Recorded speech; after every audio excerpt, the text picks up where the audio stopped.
Obsa Media madda bashannanaa.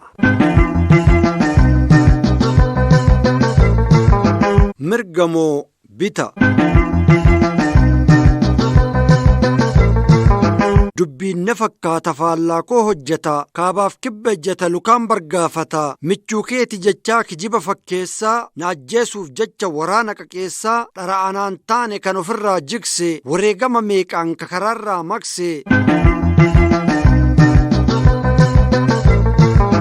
Sinnaa caala jedhee ofitti si aansee anqaama koonsee diin ofin magarse gaafa diina duraa irratti bobbaanu ni yaadatta taanaa wanta waliin taanu walqixxummaa jennee waltajjirra baanu osoo nuti jirruu diinni saban dhaanu.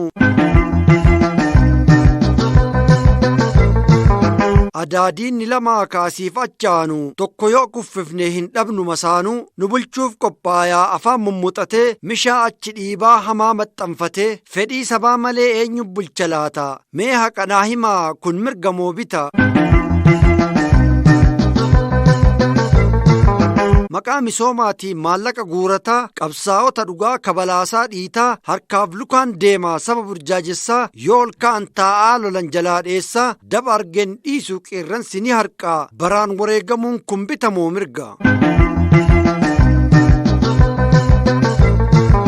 Gaara guddaa diignee biyya ifa baafnee gaafa qooda keenyaa nu ittiin qophoofne osoo carraa qabnuu kan qabne kenninee dukkana oficcufnee diina ifa baafne shiraan nu qoqqooddee gadheen nun bulchine karaa deemtuuf hattuun sanyoo nun godhanne.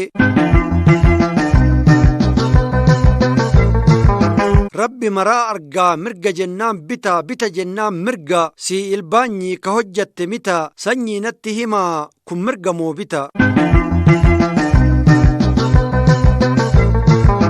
Barreessaa fi dhiyeessaan Jibriil Huseenii. Chaanaalii keenya sabskiraayib, laayikii fi sheer ittiin roobsaan dhaamsa keenya Obsa Miidiyaa madda bashannanaa.